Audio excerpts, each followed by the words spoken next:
불법 쌍방울 대북 송금 혐의로 기소된 이재명이 재판부 재배당을 요청한 가운데 담당 재판부가 이를 받아들이지 않기로 했습니다.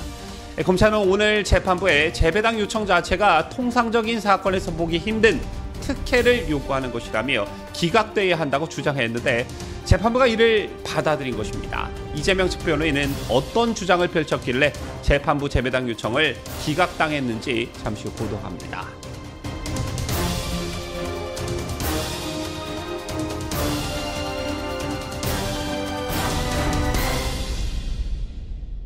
시청자 여러분 안녕하십니까? 뉴스데일리 베스트 민앵커입니다. 며칠 전이었죠. 이재명이 자신의 쌍방울 대북 송금 의혹 사건과 관련해 담당 재판부를 바꿔달라고 법원에 요청한 것으로 확인됐다는 보도가 있었습니다. 그 전에도 이재명은 대북 송금 사건을 서울중앙지법이 진행 중인 대장동, 백현동, 성남FC 위례 의혹 사건에 병합해달라는 신청을 냈었지만 기각된 바 있지요. 어쨌든 이재명 측이 재판부 재배당 요청을 하면서 구체적으로 어떤 이유를 들었는지는 알려지지 않았지만 충분히 예상이 가능한 부분이었습니다. 공범인 이화영 전 경기도 평화부지사에게 중형을 선고한 재판부를 피하기 위한 목적이라는 분석과 비판이 제기됐었지요. 아시다시피 이 재판부는 지난 6월 7일 이 전 부지사의 혐의를 유죄로 인정해 1심에서 징역 9년 6개월을 선고했고 야권에선 재판부가 이재명에 대해서도 유죄 심정을 가질 가능성이 높다는 관측이 제기되고 있는 상황이었습니다. 자, 그리고 오늘 드디어 재판부가 이것에 대한 결정을 내렸는데 이재명 측이 요청한 재판부 재배당을 받아들이지 않기로 했습니다. 자, 오늘 수원지법 형사 11부에서는 이재명, 이화영 그리고 김성태 전 쌍방울그룹 회장에 대한 2차 공판 준비기일이 열렸습니다. 잘 아시겠지만 공판 준비기일은 본 재판에 앞서 범죄 혐의와 사건 기록 등에 대해 피고인들의 의견을 확인하고 향후 일정을 정리하는 절차이지요. 피고인은 출석할 의무가 없기 때문에 이날 이재명 등 피고인들은 모두 법정에 나오지 않았습니다. 이날 재판부는 이재명 피고인 측에서 재배당 요청이 있었는데 의견을 간단하게 설명해 달라라고 했습니다. 이에 이재명 측 변호인은 자리에서 일어나 일단 송구하다는 말씀을 드린다며 꾸벅 고개를 숙였다고 하고요. 자, 그러면서 변호인은 현 재판부가 이 전 부지사의 외국환 거래법 위반 사건을 검토하고 1심 판결을 했기 때문에 본의 아니게 이 사건의 수사 기록을 사전에 검토하고 이재명 피고인을 대면하는 셈이 됐다라며 이 사건을 맞는 건 무죄 추정의 원칙에 비춰볼 때 적절하지 않다고 본다라고 말했습니다. 변호인은 이어 현 재판부가 검토한 수사 기록에는 이재명 피고인이 증거로 동의하지 않을 증거도 포함되어 있을 거고 공정한 재판 의지를 가지더라도 사건에 대한 예단과 편견을 가지지 않는다고 단정하기 어렵다라며 일반인의 시각에서 볼 때도 공정할 거란 확신이 들기 힘들고 이제 1심 심리를 앞두고 있는 변호인 입장에서 본다면 아무런 사전 지식도 없는 백지 상태에서 사건을 심리해야 공정할 거라고 생각한다라고 말했습니다.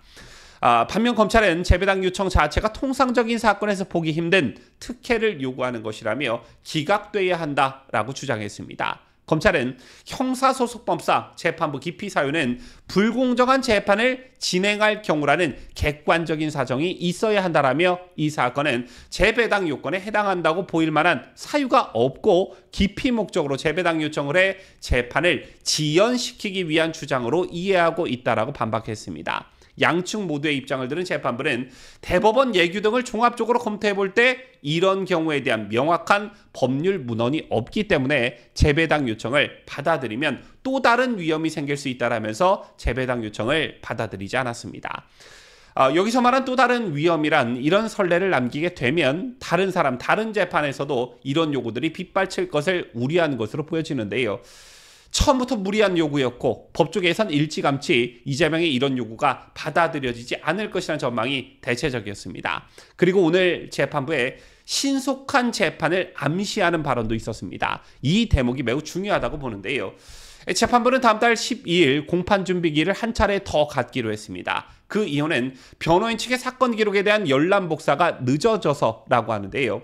자, 이 사건과 관련한 사건 기록은 증거 목록 등을 포함해 A4 용지 약 4만 쪽, 책으로 76건 분량에 달하는 것으로 알려졌습니다. 그러나 오늘 재판부는 기소된 시점에서 4개월이 지났다, 방대한 기록 때문에 사건 파악이 늦어질 수는 있지만 다른 사건과 달리 시간을 많이 들일 수 없다며 현재 단계에선 지지부진한 측면이 있다면서 신속한 사건 기록 검토를 요구했습니다. 최근 대법원 법원행정처가 일선 법원에 선거법 위반 사건을 정해진 처리 기간 내에 끝내달라는 취지의 권고문을 보냈다고 하지요. 선거법 위반 사건은 1심 6개월, 2, 3심은 각각 3개월 내에 선고하도록 법에 규정돼 있고 반드시 지켜야 하는 강행 규정입니다. 하지만 이를 지 맘대로 훈시 규정으로 간주하는 판사들이 법정 처리 기간을 지키지 않는 일이 잦아지자 법을 지켜라라는 권고문을 보낸 것인데요. 자, 물론 앞서 언급해드린 쌍방울 불법 대북송금 사건은 선거법 사건은 아니지만 좀 전에 전해드린 신진우 부장판사가 신속한 사건 기록 검토를 요구하면서 시간을 많이 들일 수 없다라고 말한 점에 비춰볼 때 신속한 재판의 기류가 법원 전체에 퍼지고 있음을 직감할 수 있습니다. 사실 지난해 12월 취임 때부터 재판 지연 해소를 지상과제로 꼽았던 게 바로 조희대 대법원장이었습니다. 때문에 신속한 재판이 조희대 대법원의 코드로 불릴 정도로 매우 심혈을 기울이고 있는 그런 부분인데요.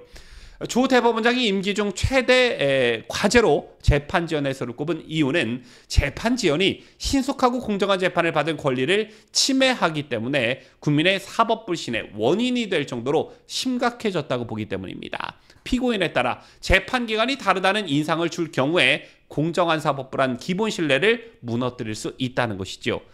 자, 이재명, 조국, 황운하 등등의 정치인들은 누가 봐도 명확한 사건을 가지고 2년씩, 3년씩, 4년씩 질질 끌면서 온갖 혜택은 다 누리는데 자, 이게 일반 국민이었다면 가능한 일이었겠냐라는 것입니다.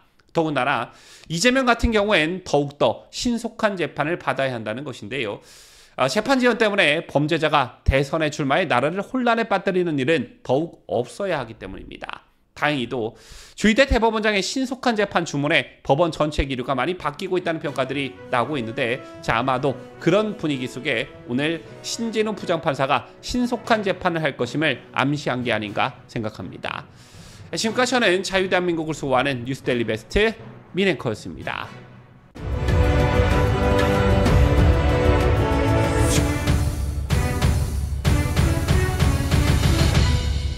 함께해요. 뉴스 데일리 베스트.